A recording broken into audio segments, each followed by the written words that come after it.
Gentleman from California. What purpose does the gentleman from California seek recognition? For the purposes of supporting the amendment. Gentleman, now 5 minutes. Thank you. Question to the author of the amendment and to those who are supporting it on the other side. In listening to your discussion, you seem to be in a posture of the military, Navy in this case, and I suppose other branches, having access to alternate fuels. You spoke specifically of coal-based fuels. Are you speaking of all kinds of alternate fuels and that the military should pursue those fuels so that they might be available and to pursue them in their development phase as well as when they are fully developed? Will the gentleman yield? So, yes, I will yield. All my amendment does is remove any external restrictions from the Department of Defense being able to acquire fuels. It doesn't restrict their ability to acquire alternative fuels, such as the green fleet. Now, I have issues with paying $56 a gallon for fuel, but I'm willing to battle that at a future date. I'm not endorsing the use of those expensive fuels. I think they're irresponsible uses of taxpayer funds when the purpose of the military is to defend our country, not to be trying to promote alternative fuels. Well, in listening to your reclaiming my time, sir, in listening to your discussion about the coal-based fuels, clearly those are in the development stage. They're not yet in place. And I would assume that in the development stage the U.S. military would be purchasing those for the purposes of testing as well as providing an early market, a development market for those fuels. And therefore I would assume that that same logic would apply to other kinds of biofuels. Would it not? Yielding to you, sir. The logic applies, but again, I think it's an order of magnitude. For instance, the cost to develop coal to liquids fuels has been proven in, let me rephrase that, the technology to do coal to liquids fuels was used by the Germans in World War II. It's been tried in the past. It's still not cost effective. I think there's an order of magnitude. If, for instance, if the military can do it for, let's say, 50% more than it costs for conventional fuel, that's one thing. But if it has to pay 10 times more for bio-based fuels, that's another issue. Well, reclaiming my time, and thank you, sir, for the information. The point here is that in the early development of all these fuels, whether they are coal-based or other kinds of biofuels, there is a higher cost in the early stages that presumably and hopefully and in fact must be reduced if the Navy is to procure those fuels for the normal utilization of their fleet or whatever the fuel might be used for. And therefore, in listening to your discussion, which I do support, I think it's important to understand that in the early development there is going to be a higher cost which could not and should not carry forward for the normal use of those fuels. And with that, I do yield back my time. Gentleman from California yields back his time. Chairman, I move to strike the last word. Gentleman from Indiana is recognized for 5 minutes. Chairman, I rise in opposition to the gentleman's amendment. It's been argued that Section 526 harms our military readiness. This is simply not the case, and particularly according to the Department of Defense. The Department of Defense has stated this month very clearly the provision has not hindered the Department from purchasing the fuel we need today worldwide to support the military missions. But it also sets an important baseline in developing the fuels that we need for our future. DoD, the Department of Defense, supports this section and recognizes that tomorrow's soldiers, sailors, airmen, and Marines are going to need a greater range of energy sources. In fact, the Department says that repealing this section could, and I'm quoting the Department, complicate the Department's efforts to provide better energy solutions to our warfighters and to take advantage of the promising developments in homegrown biofuels. Would also emphasize the impact it would have on our economy and the creation of new jobs in our economy. I believe the amendment would damage the development of biofuels given the fact that the Department of Defense is such a huge procurer of energy at the worst possible time for our economy. It could send a negative signal to Americans' advanced biofuel industry and could result in adverse impacts to the U.S. job creation efforts, rural development efforts, and the export of world-leading technology. It would also emphasize to my colleagues the section does not prevent the sale of fuels that emit more carbon, nor does it prevent the federal agencies from buying these fuels if they need to. Government policy should help drive the development of alternative fuels that cut carbon emission, not increase it. I think that's a common sense approach, and again, am opposed to the gentleman's amendment and would yield back my time.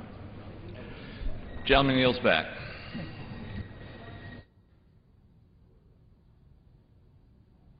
All right. The question is then on the amendment offered by the gentleman from Texas. Those in favor say aye. Aye. Opposed say no. In the opinion of the chair, the ayes have it. The amendment is adopted. The gentleman from California. Thank you, Mr. Chairman. I move to strike the last word. The gentleman is recognized for 5 minutes. Thank you. I rise for the purpose of a colloquy between my friend, the chairman from Florida, and the ranking member, my friend from Indiana. I was planning to introduce an amendment on this issue, an amendment that would require the Department of Defense to buy American flags that are made in America by American workers using America-grown and manufactured materials. Wherever an American flag is flown, it's a symbol of the freedoms men and women throughout our history have marched, fought, and died to secure. There's no greater symbol of our country, our unity, our freedom, and our liberty than our flag. The Veterans Administration is already required by law to purchase 100% American-made flags of American-made materials to drape the caskets of each deceased war hero. I understand that there are already requirements prohibiting the Department of Defense from purchasing certain items not produced in the United States, but there are no requirements for the Department of Defense to purchase American-made American flags. I believe it's important that every American flag the Department of Defense buys should be made in America by American workers with American materials. It's as simple as that. At a time when our domestic manufacturing sector is struggling and millions in our country are out of work, it's a slap in the face to all Americans to have their tax dollars spent on flags that are made overseas. I ask the gentleman here today with me, do you share my concerns about this issue? Will you and the ranking member, Mr. Chairman, work with me to address this admission and help to ensure that the brave men and women in uniform receive American-made American flags? The gentleman yield? I do. And I thank the gentleman for discussing this with us earlier on. And we have had a very good conversation, and I would say that I am strongly supportive of what the gentleman has just said. And I believe that the American flag should be made in America with American materials, whatever they might be. And so I do share that, and I guarantee him that we will continue to work with him to find a workable solution to see that this does happen. I thank the gentleman for raising the issue, and I thank him again for discussing this early on with me, and I'm here to be supportive. Thank you, Mr. Chairman. Reclaiming my time. Thank you, Mr. Chairman. I look forward to working with you, and I yield to my friend, the ranking member from Indiana. I appreciate the gentleman yielding and would associate myself with the remarks of the chairman. I really appreciate the gentleman raising this issue before the body. Certainly want to work with Mr. Thompson as well as the chairman of the committee on this very important issue, and certainly pledge myself to do that. Thank you. Reclaiming my time, Mr. Chairman, I thank the gentleman from Florida and the gentleman from Indiana and look forward to working with both of them and others in the House to ensure that we can bring this to resolution, and I yield back the balance of my time. The gentleman from California yields back. For all purposes, the gentleman from New Jersey rise. Mr. Chairman, I have an amendment at the desk. Clerk will designate.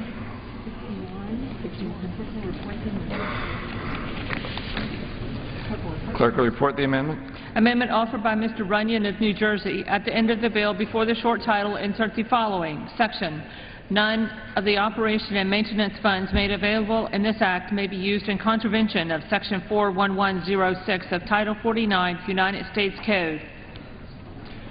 Gentleman from New Jersey is recognized. Thank you, Mr. Chairman. I would like to thank the Chairman of the committee for allowing me to bring this forward. Congress has a responsibility to see that funds are spent appropriately by the Department of Defense to support missions provided for our national security.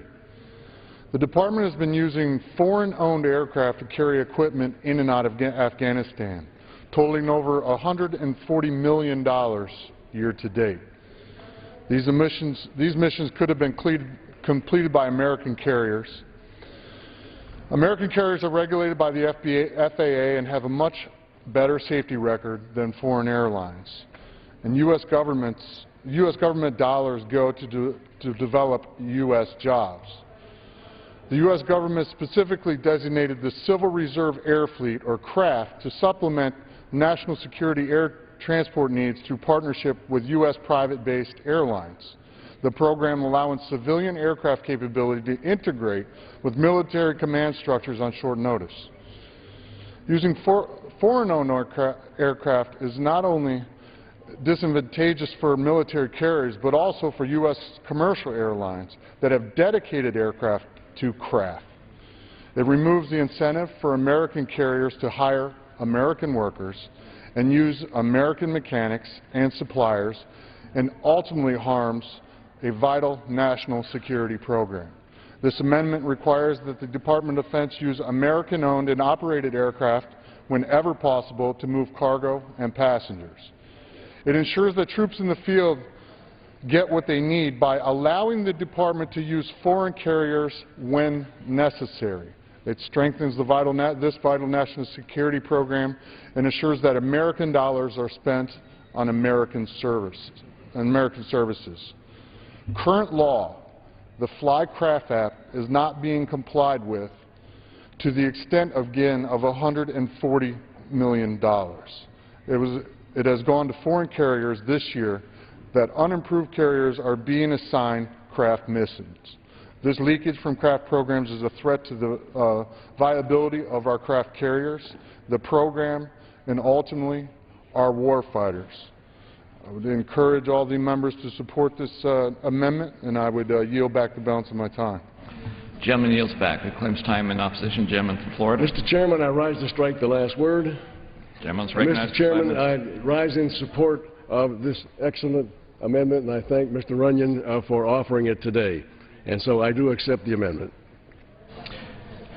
There is no other. The question is on the amendment offered by the gentleman from New Jersey. Those in favor say aye.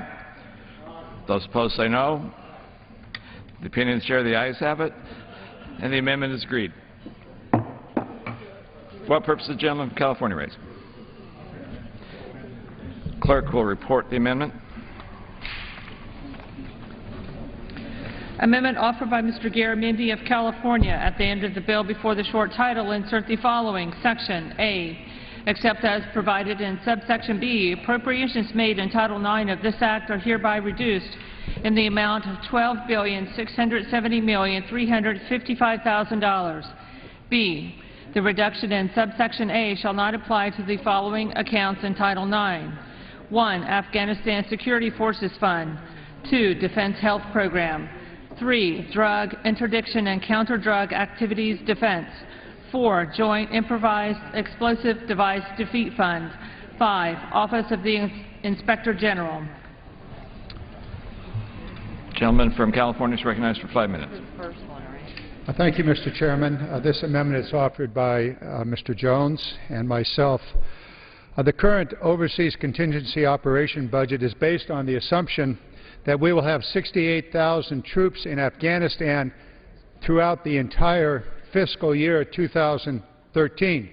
However, this is not the plan that our Commander-in-Chief has put forth, nor is it the plan that many of us who would like to see the war come to a quick end would support.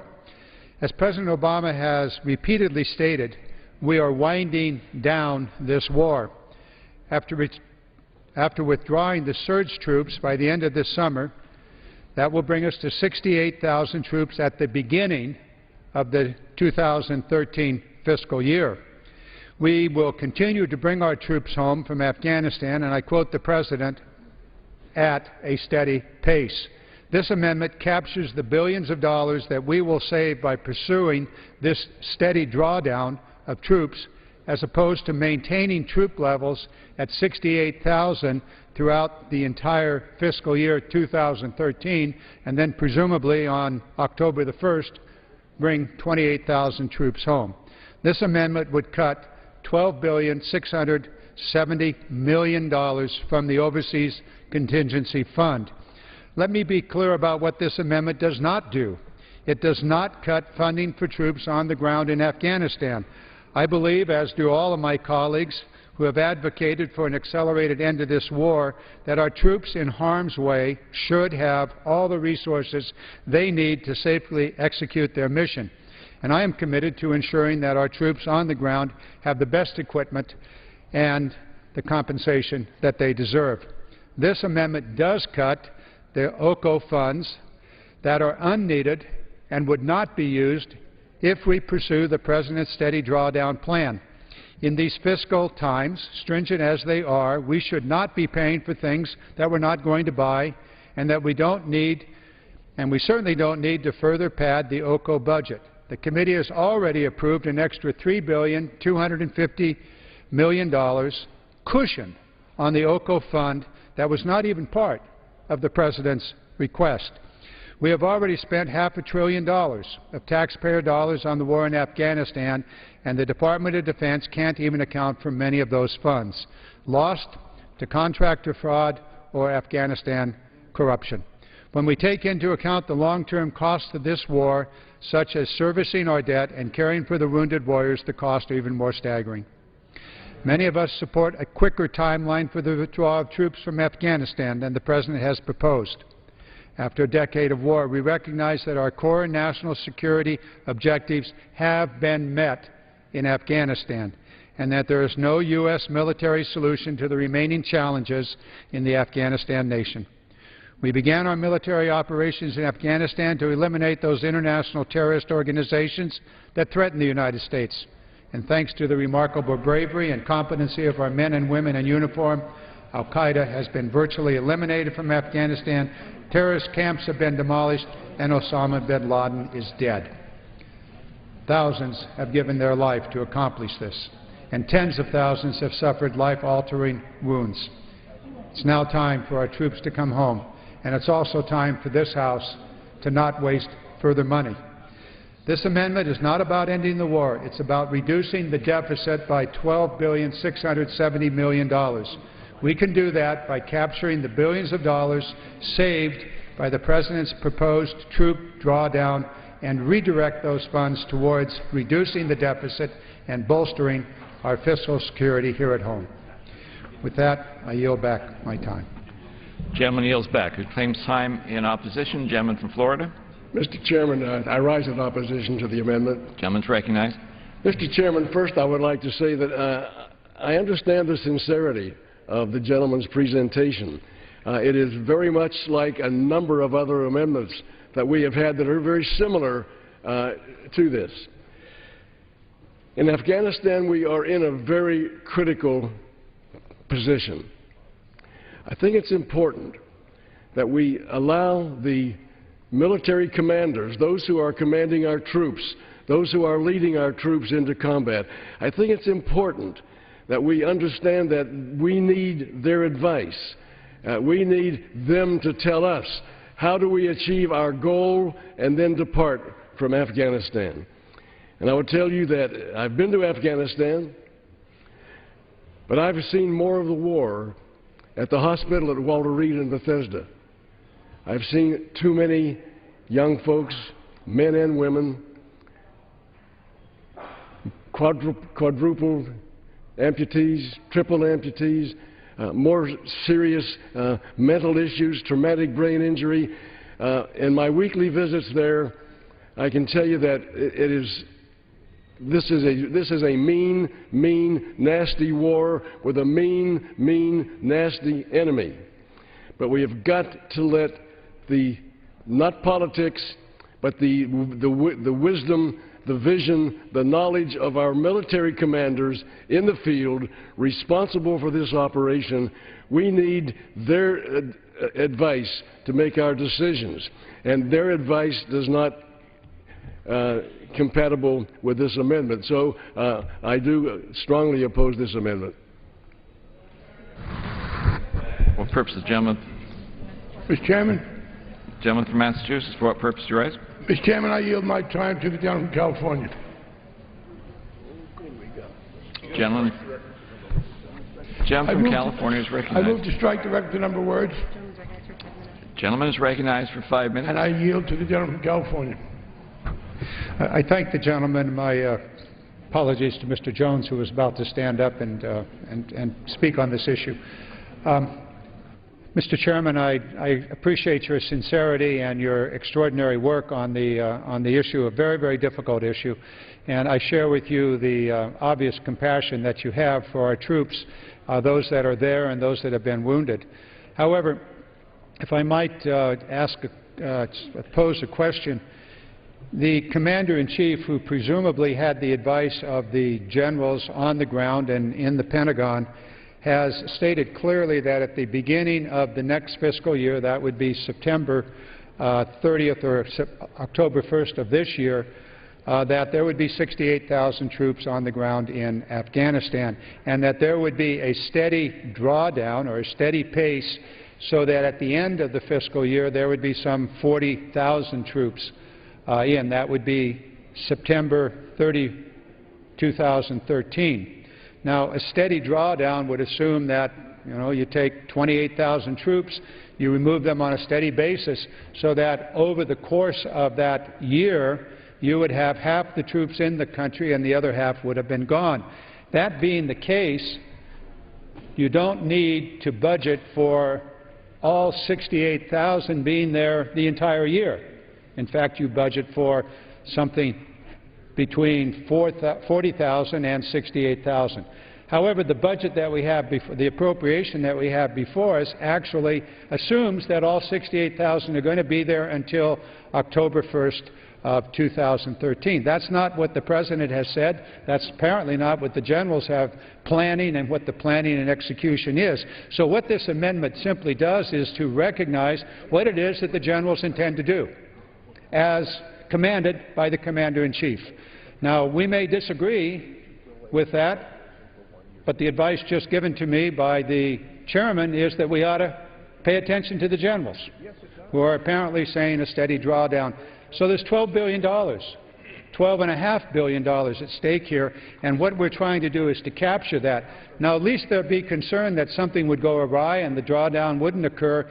The appropriation actually places a $3.2 billion cushion for unexpected contingencies.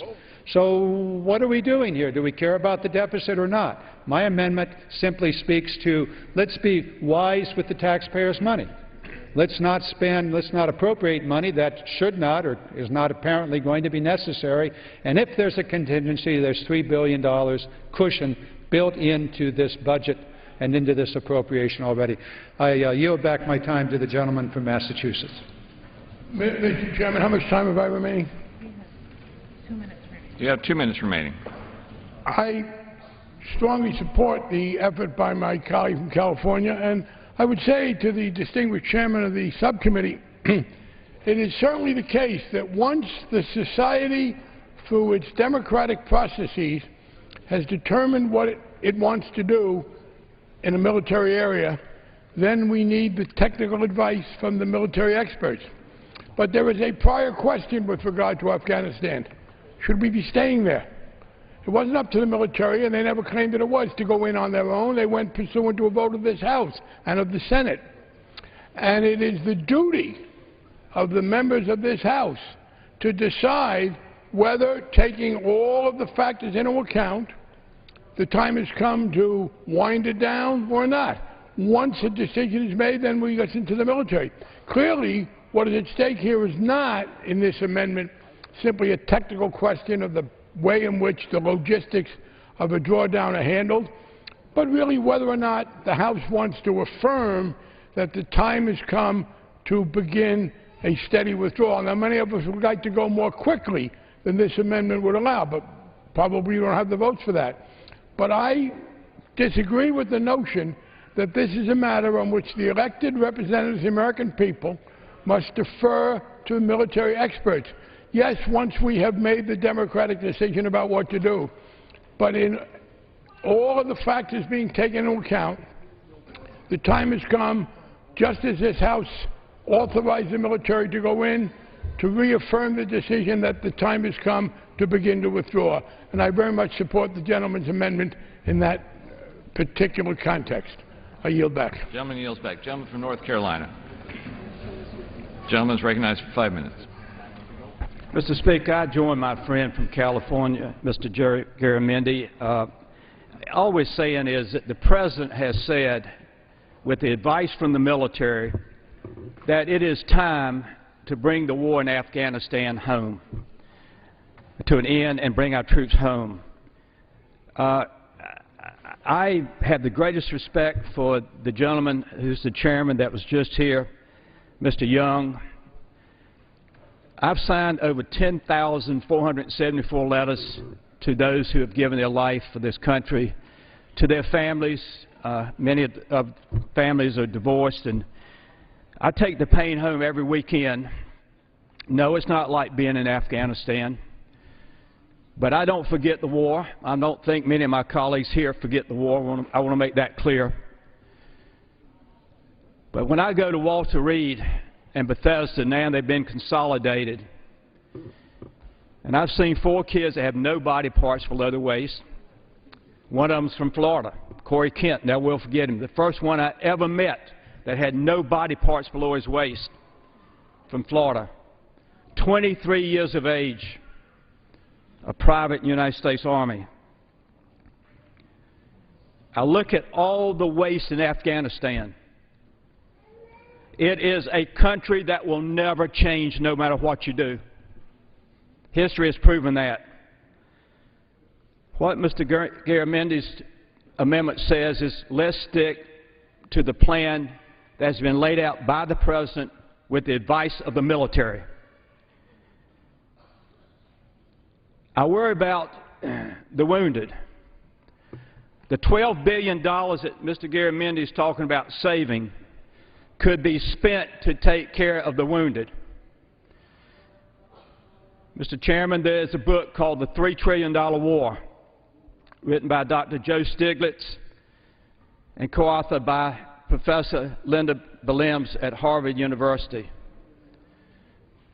Dr. Stiglitz now is saying, no, it's not the $3 trillion war. When you factor in all the pain, the wounded from Afghanistan, I would rewrite the title of the book to be the $5 trillion war. Are we prepared for that tsunami that's coming? No. We are a country that's financially broke. But we owe those who have given so much. That's all this amendment is doing. It's saying, let's follow the plan by the President, advice from the generals. Let's save $12 billion and spend it on the wounded. Take care of their pain for the next 25 or 30 years. I hope that my colleagues on both sides of the aisle will look seriously at this amendment. And let's do what's right, first for the wounded and their families. Secondly, let's do what's right for the taxpayers and their families and bring this war to an end, because if we don't do it here in Congress, there will be no end. It'll be 2014, 15, 16, 17, and 18. Let's pass this amendment. Let's say to the President, sir, we trust you. You listen to the generals, and this is the plan to bring an end to Afghanistan, because it is a corrupt country and nothing will change no matter what we do or how many lives we expend or how much money we expend. It will never change. I yield back. Gentleman yields back. The question is on the amendment offered by the gentleman from California. Those in favor say aye. Aye. Opposed say no. In the opinion of the chair, the ayes have it. The gentleman from New Jersey. Roll call vote, please. Pursuant to Clause 6 of Rule 18, further proceedings on the amendment offered by the gentleman from California will be postponed. For all purposes, the gentleman from South Carolina raised. Chairman, I have an amendment at the desk. Clerk will report the amendment. It is. It's mobile. Would the gentleman specify which amendment? Number 1 of the congressional record. Okay.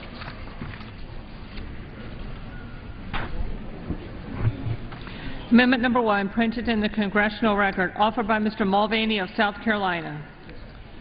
Gentleman is recognized for 5 minutes. Thank you, Mr. Chairman. The amendment is fairly simple.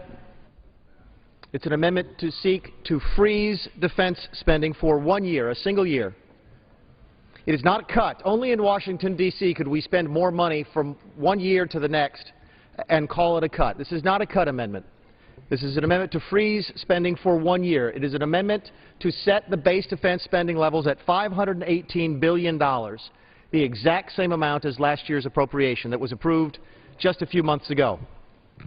It is $2 billion above what the Pentagon asked for. It is also $2 billion above what the President asked for. And while the amendment gives control to the generals over the spending, it still protects military pay, the Defense Health Program, and the war budget. We've heard arguments in favor of a one-year freeze before. This amendment is entirely consistent with the Simpson-Bowles plan. It's entirely consistent with the Domenici-Rivlin plan. What arguments will we hear against it? We may hear, as we've heard earlier today, that the defense budget has already been cut $39 billion over the last 2 years.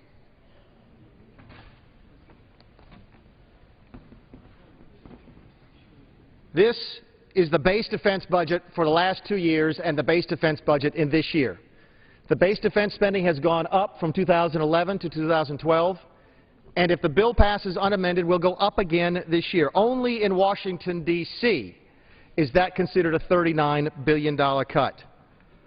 We may hear that the CBO says that the Pentagon is still $9 billion short based upon a report they released earlier this month. I have the report.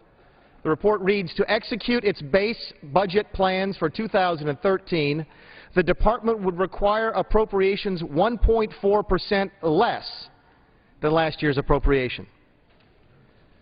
We may also hear the argument that this amendment would compromise our defense in some fashion. That can only be true. That can only be true if the same exact appropriation that we passed just 6 months ago put our defense at risk, because this is the exact same spending level as we established 6 months ago. The one thing we do know is that even with this amendment, if this amendment would pass, we will be spending more on defense spending than the Pentagon asked for and that the President asked for, and will be spending exactly the same as we did last year. We've heard a lot in the last day or two about austerity. It's another word, I think, that has lost its traditional meaning. It means something different in Washington than it does back home. Austerity to me means spending less. Total discretionary spending will be up this year. Total mandatory spending will be up this year. Total government spending will be up this year, and we are still facing a $1 trillion deficit by the time that this year is over. We need to do better. We need to do better in getting our spending under control. It is easy to cut things that we do not like on both sides of the aisle. It is hard to cut things that we like. And the defense of this nation means a tremendous amount to me, as I know it means to every member of this chamber. If I thought for a second that this amendment would put a single soldier at risk, if I thought for a second that this amendment would put a single citizen at risk, I would take it down immediately. But all it does is freeze spending from last year. And if we cannot do that simplest of tasks, do we really think we have an honest chance to solve our debts and our deficit problems? And with that, I yield back. Gentleman yields back. Does someone claim time in opposition? If not, gentleman from New Jersey. Mr. Chairman, I move to strike the last word. Gentleman's recognized for 5 minutes. Mr. Chairman, I rise in opposition to the amendment. Mr. Chairman, respectfully, I think this is an appropriate time to remind our colleagues that under the Constitution, national defense is the top priority of the House and Senate. Article 1, Section 8 gives Congress specific authority to declare war, raise and support armies, provide for a Navy, establish the rules for the operation of American military forces. It was in this context that under Chairman Young, our subcommittee carefully reviewed over many months the President's budget and Secretary Panetta's new strategic guidance for the Defense Department. And frankly, we found the administration's approach lacking in many respects. In several key areas, the subcommittee was concerned about the level of risk tolerated by the armed forces was unacceptable. We've talked a lot about that on the floor over the last couple of days. So as the Constitution requires, we made adjustments, which is our duty and obligation. And yet, even within the allocation that is $3.1 billion higher than the President's request, our subcommittee could have done more for our national security and for our troops with more resources. I want my colleagues to know that our subcommittee clearly recognizes the size and nature of the nation's deficit and debt. That's why we found areas and programs where reductions were possible without adversely impacting the warfighter or any efforts towards modernization and readiness. Exercising our mandate to adhere to sound budgeting, we reclaimed funding for programs that were terminated or restructured since the budget was released by the President. We have achieved savings from favorable contract pricing adjustments and schedule delays. We cut unjustified cost increases or funding requested ahead of need. We took rescissions of surplus from prior years. Even with these steps to stretch our defense dollars, there remains capability gaps. In the Navy, we've heard a lot about that over the last couple of days. Our fleet needs more ships. They've got more responsibilities in the Asia-Pacific. The Air Force tactical fighters are aging rapidly. They've had a lot of activity in Iraq and Afghanistan. The Army is struggling to modernize its ground combat inventory. The Marines need their version of the F-35, the Joint Strike Fighter. We need to be prepared to respond to every future crisis. Who knows where that may be? Syria is engulfed in a civil war. North Korea is unpredictable. Russia wants to reclaim its former glory. China is on the fast track to a stronger military. Iran is working night and day to acquire nuclear weapons. Al-Qaeda, Hezbollah, and other terrorist groups continue to plot and plan. Obviously, the future is challenging, to say the least. And we do our troops and our citizens a disservice if we do not prepare for the next crisis. Mr. Chairman, the legislation before us includes funding for critical national security needs, provides the necessary resources to continue the nation's vital military efforts abroad. The Department of Defense has already sustained significant budget reductions. Cuts to the military have accounted for over half the deficit reduction efforts achieved so far, nearly $500 billion, even though national defense accounts for only 20% of the entire federal budget, which is sharply reduced from the 40% or more before and during Vietnam. And these are real cuts, not simply reductions to planned future spending, but given the military's urgent needs, their vital role in maintaining global stability, and this House's responsibility to protect America and Americans, I urge my colleagues to oppose this amendment and yield back the balance of my time. For what purpose the gentleman from Massachusetts rise? To strike the last word. The gentleman is recognized for 5 minutes. Mr. Chairman, I am very pleased to join my colleague from South Carolina in an effort to make a small reduction in the Appropriations Committee's recommendation. Our colleague from New Jersey is right. The Constitution gives this power to the Congress, not to the Appropriations Committee, to the entire Congress.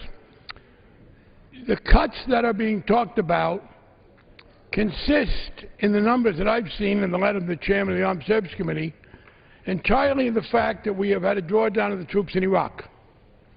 Now, I shouldn't scoff at the fact that we did reduce the money we're spending in Iraq, because that's the problem with this budget. Yes, we have threats. The problem with this budget is it is dealing with the current threats, and it's dealing with past threats. This budget fully funds a capacity to win a thermonuclear war with the Soviet Union. I do not think that's a significant threat today. This continues the commitment made courageously by Harry Truman in a bipartisan way to defend Western and Central Europe against Stalin and his hordes. Because we went into Europe 65 years ago when the communists were menacing and the European nations were weak, and we said, we will protect you. We're still doing that. They're not weak and they're not threatened, but we're still protecting them. Look at the budgets as a percentage of gross domestic products from all of those wealthy nations in Western Europe. They are less than half of ours. On the other hand, the French are now contemplating reducing the retirement age for certain people who worked a certain amount of years, the official retirement age, from 62 to 60.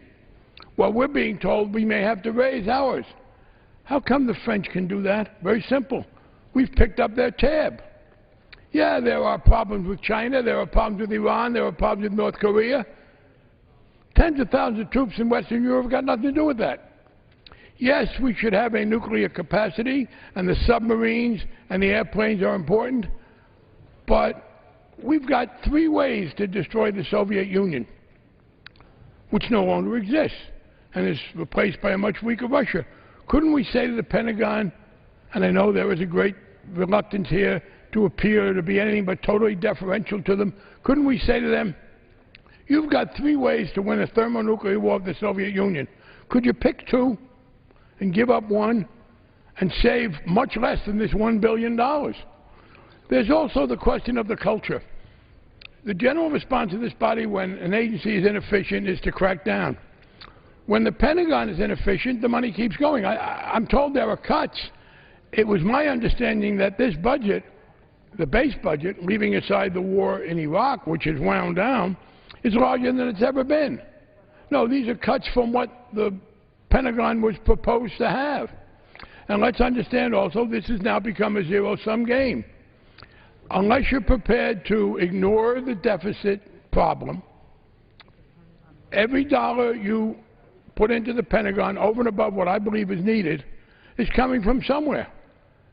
I don't know how members can go to people who are on Medicare and explain to them that there are going to be these cutbacks, or to tell people on Social Security who've been doing physical labor all their lives not to work another year or 2, and then put money into the defense budget that's not necessary.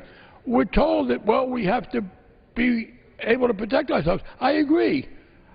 Against whom do we need it all? One of the things we're told, we need more ships because we've got to protect the shipping lanes between here and China. These are, of course, shipping lanes over which the Chinese make an enormous amount of money. The notion that the Chinese plan to shut down the shipping lanes, which are the basis for their enormous surplus of trade with America, seems to me somewhat skeptical. But we still have a greater defense than the Chinese. I noted that the Chinese recently launched an aircraft carrier, their first one. They bought it, I believe, from Ukraine and outfitted it with model airplanes so they can learn how to do it. Now, I don't deny that there are some threats there. The question is not whether or not we should be the strongest nation in the world. Of course we should be, and we are. The question is, by how many multiples do we need to be stronger than any combination of enemies? My only reluctance on this amendment is I'm embarrassed by the fact that it's only $1 billion, but I think the gentleman from South Carolina made a correct decision. Members will have the choices. If there is any seriousness about deficit reduction across the board in this House, this amendment will pass. Gentleman's time has expired. Gentleman from California. Strike the last word. Recognized for 5 minutes. Mr. Chairman, I'd like to yield my time to Mr. Mulvaney. You got to stand up. Thank the gentleman from California. I rise very briefly to respond to a few points made by my colleague and friend from New Jersey. Yes, North Korea is a threat. Yes, Iran is a difficulty. Yes, China's role in the world is growing, and we will need to deal with that. No, Syria was not a problem last year, but Egypt was. All of these were challenges to us last year. All of these were challenges to us just 6 months ago when we set the base defense appropriation at $518 billion. $518 billion was good enough 6 months ago. It should be good enough today. I received the letter regarding this particular amendment, and it used a lot of the same language that the gentleman from New Jersey did. It mentioned that these were real cuts already, that the cuts we have put in place regarding the defense budget were real cuts, not cuts in future growth. This is the CBO's estimate of the defense base budget for the next 15 or 20 years. Can someone please show me in this dark line, which is the base budget, where the cuts are? Because in my world, when we cut spending, those graphs go down. The only reductions that we've seen, the only real reductions that we've seen in defense spending are in the overseas contingency operation, in the global war on terror, which we all agree was a good thing because it came as a result of winding up operations in Iraq and reducing operations in Afghanistan. But what we do in this town is when we increase spending on the global war on terror, we don't count it as an increase. But when we cut spending on that same thing, we do count it as a cut. And that's simply not right. It's not fair, and it's not honest with people back home. We should tell people how we spend their money. And to sit here and say that the cuts that the Defense Department has incurred already are real cuts is not accurate. The sequester is. And this is not a debate about the sequester because I'm as opposed to the sequester as anybody in this room. I voted several times to replace it with spending reductions other place. That's not what this discussion is about. This is about whether or not the $518 billion that was good enough 6 months ago is good enough today. With that, I ask once again for support for the amendment, and I yield the gentleman back to California. Reclaiming my time, yes, I'll yield to the gentleman from Massachusetts. Mr. Chairman, under general leave, I want to insert into the record a June 28th article from The Hill, and I will quote from it. U.S. dominance in every dimension of military power is clear. In recent years, we have been building strategic depth into this dominance without regard to its cost, to our Treasury and our other priorities. A responsible rollback of our military budget is achievable with no sacrifice to our security. And the author is Lawrence Wilkerson, Chief of Staff to Colin Powell when he was Secretary of State, and he was Special Assistant to Colin Powell when General Powell was Chairman of the Joint Chiefs of Staff. So yes, there are times when I think, let's take some advice from some military experts, and I will put this into the record under general leave. Reclaiming my time and yielding back my time. Gentleman yields back. For what purpose is the gentleman from Ohio, sorry? To strike the last word. Gentleman's recognized for 5 minutes. I rise in support of the amendment. There's a news report out today that suggests that very soon the United States will have over 1,000 bases of various kinds around the world. 1,000 bases around the world. And it raises the question as to whether or not we're overextending. As the budget keeps growing, the tendency is to keep overextending. We already know that our basic force is being taxed with an overextension of duties. So if you introduce a notion of fiscal discipline here that will not in any way undermine the Air Force, the Army, the Navy, but fiscal discipline that will send a message to this administration, don't go overextending. We know what our core mission is. We know that we have the ability to defend this country. Be careful you don't overextend. This amendment, which has bipartisan support, is something that is an important moment for this House.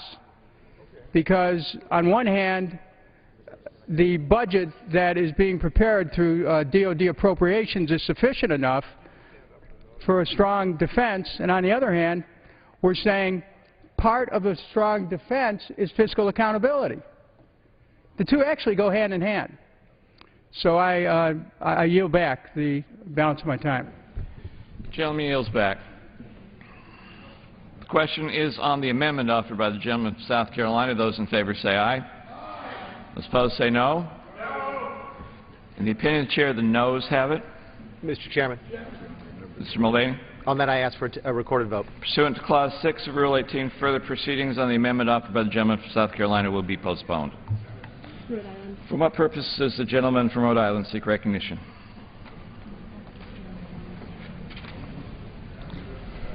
Mr. Chairman, I rise to engage in a colloquy with my colleagues, good friends, the Chairman of the Appropriations Subcommittee on Defense, Mr. Young, and the Ranking Member of the Subcommittee, Mr. Dix. The gentleman is striking the last word and is recognized for 5 minutes.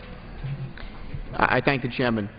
First of all, I'd like to thank the Chairman and the Ranking Member for their hard work on this very important legislation. Their efforts to strengthen our national defense and support our men and women in uniform have been tireless, and they truly should be commended. Moreover, I am very pleased that they make key investments in areas of great interest and concern to me, first of which is the Virginia-class submarine, as well as cybersecurity. I believe that our technological edge is critical to ensuring that our warfighters not only can do what we ask them to do in the future, but can do so as safely and efficiently as possible. In addition to the Virginia-class submarine and cybersecurity, no family of technology shows as much promise to this end as directed energy weapons. And with that, I would yield to the Chairman. I thank the gentleman and welcome the opportunity to engage with him. Gentleman yield. The committee is aware of the... does the gentleman yield? Yes, I yield to you. Yes, please. Okay. In this vein, I'd like to talk about the decades of investment that this Congress and the Department of Defense have made into directed energy weapon research. More specifically, I'd like to direct them to a recent report by the Center for Strategic and Budgetary Assessment that clearly showed many directed energy technologies have actually matured to the point that cultural factors, not technological maturity, are the most significant barriers to operational deployment. To this end, I offered an amendment to this year's National Defense Authorization Act that would require a report detailing how we can accelerate the deployment of the most promising directed energy initiatives. And I would encourage and I recognize the commitment that this bill before us today continues in terms of investing in directed energy weapon technology, and I would encourage the committee to support these efforts in future appropriations measures. And with that, I yield to the Chairman. The committee is aware of the Department's research into directed energy capabilities and shares the gentleman from Rhode Island's interest in ensuring that our warfighters have the capabilities they need to operate in the complex environments of the future. I would assure the gentleman that the committee will continue to make every effort to ensure that the Department of Defense is adequately and effectively resourced to meet the challenges of the future, including the transformational technologies such as directed energy. Will the gentleman yield? Be happy to yield. I too echo the Chairman's interest in the field of directed energy and solid-state laser technology. With the threats and environment that the warfighter and the intelligence community are facing, the addition of new technologies that provide a tactical and strategic edge should be examined more rigorously. And I appreciate the gentleman yielding. Does the gentleman yield? Yes, I thank the Chairman for his and the Ranking Member's commitment, and I certainly look forward to working to realize the potential of directed energy weapons and to harvest the nation's past investments in this family of technologies. And with that, I yield to the Chairman. We appreciate the gentleman's view, and I will assure him that we'll look forward to working with him and with the Ranking Member, Mr. Dix, to ensure that our warfighters can realize the benefits of our nation's research and development investments, including directed energy. And I yield back. I thank the gentleman for his hard work on this issue and look forward to working with him. I thank the Ranking Member and the Chairman. I yield back the balance of my time. Gentleman yields back. Balance of his time. For what purpose the gentleman from New York rise? Mr. Chairman, I have an amendment at the desk. Clerk will report the amendment. Amendment offered by Mr. Engel of New York. At the end of the bill, before the short title, insert the following. Section. None of the funds made available by this Act may be used by the Department of Defense or any other federal agency to lease or purchase new light-duty vehicles for any executive fleet or for any agency's fleet inventory, except in accordance with Presidential Memorandum Federal Fleet Performance dated May 24, 2011. Thank you. The gentleman from New York is recognized. Mr. Chairman, let me just say very, very briefly, on May 24, 2011, President Obama issued a memorandum on federal fleet performance that requires all new light-duty vehicles in the federal fleet to be alternate fuel vehicles, such as hybrid electric, natural gas, or biofuel, by December 31, 2015. My amendment simply echoes the presidential memorandum by prohibiting funds in the Defense Appropriations Act from being used to lease or purchase new light-duty vehicles except in accord with the President's memorandum. Yes, certainly. I'm pleased to accept your amendment. Thank you. I thank the Chairman, and I yield back. Gentleman yields back. Is there any other discussion? Gentleman from... Question then is on the amendment offered by the gentleman from New York. Those in favor say aye. Opposed say no. In the opinion of the Chair, the ayes have it, and the amendment is agreed. For what purpose the gentleman from South Carolina reads? I have an amendment at the desk. It's Mulvaney number 63, number 9 in the congressional record. The clerk will report the amendment. Number 9. Clerk will designate the amendment. Amendment number 9, printed in the congressional record, offered by Mr. Mulvaney of South Carolina. Thank you, Mr. Chair. This is a follow-up amendment to an amendment that I had offered and we had a chance to debate. And once again, I thank the Chairman for the opportunity yesterday to discuss the issue before the amendment was ruled out of order. As we recall, and very briefly, there's $5.6 billion this year that has been moved out of the base defense budget and into the war budget. This violates a policy that we have tried to follow in this House since 9/11, and actually violates a policy that the bill itself says we should not violate going forward beginning in 2014. And I simply try to draw attention to that in yesterday's amendment, which was ruled out of order. This amendment deals with the exact same thing, and it simply takes that $5.6 billion out of the budget and puts it right back in, which sounds like a strange thing to do, but it's the only way within the rules to draw attention to the fact that this $5.6 billion is in the war budget when it actually should be in the base defense budget. This is not a spending amendment. This is a good governance amendment. This is not a spending amendment. It is an accountability amendment. It is a bipartisan amendment. Mr. Jordan from Ohio, Mr. Welch from Vermont are amongst those joining me in sponsoring this particular amendment. Again, this is a good government amendment, and I would think that it would have bipartisan support, and I ask for its support. With that, I yield back. Gentleman yields back. Is there anyone who wishes to speak to this amendment? Not. The question is on the amendment offered by the gentleman from South Carolina. Those in favor say aye. Opposed say no. The opinion of the Chair, the ayes have it. Mr. Chairman, on that I ask for a recorded vote. Pursuant to Clause 6 of Rule 18, further proceedings on the amendment offered by the gentleman from South Carolina will be postponed. For what purpose the gentleman from Minnesota rises? I have an amendment at the desk. Clerk will report the amendment. Amendment offered by Mr. Ellison of Minnesota. At the end of the bill, before the short title, insert the following section: not later than 30 days after a contract is awarded using funds appropriated under this Act, the relevant contractor and subcontractor at any tier and any principal with at least 10% ownership interest, officer or director of the contractor or subcontractor, or any affiliate or subsidiary within the control of the contractor or subcontractor shall disclose to the Administrator of General Services all electioneering communications, independent expenditures, or contributions made in the most recent election cycle supporting or opposing a federal political candidate, political party, or political committee, and contributions made to a third-party entity with the intention or reasonable expectation that such entity would use the contribution to make independent expenditures or electioneering communications in federal elections. Mr. Chairman, gentleman from I reserve a point of order on the gentleman's amendment. Gentleman from New Jersey reserves a point of order. Gentleman from Minnesota is recognized for 5 minutes.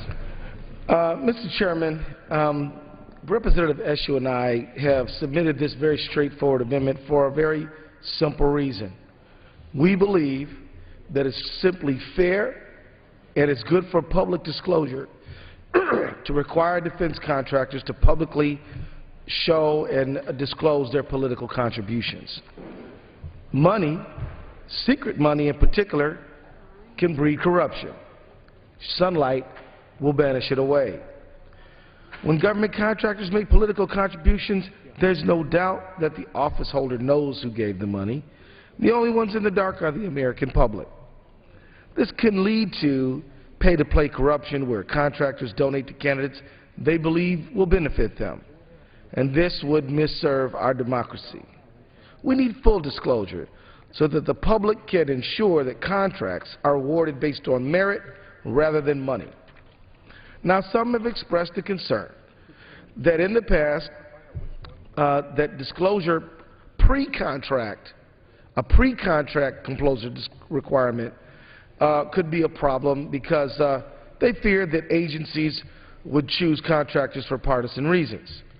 While I think this is an overstated concern and I don't agree with it, our bill doesn't do that. Our amendment requires disclosure post-contract to avoid any fear of that. And so I just want to say that we are in an era where the public needs to trust Congress and government more than it does. In order to promote real trust, real confidence, we need to implement amendments that will promote transparency and that will let the public know that we are doing the right thing with the public dollar, particularly as it relates to the defense industry. So let me close by saying I think this amendment is a first step. I'm a proud co-sponsor of the Disclose Act by Representative Van Hollen, which requires reporting of all corporate campaign activity. Also, we won't be able to truly tackle money in politics until we overturn Citizens United, in my opinion. The public agrees with that proposition by 82%. And so at this time, I'll yield back the balance of my time. Jim from Minnesota yields back. Gentleman from New Jersey. Mr. Chairman, I make a point of order against the amendment because it proposes to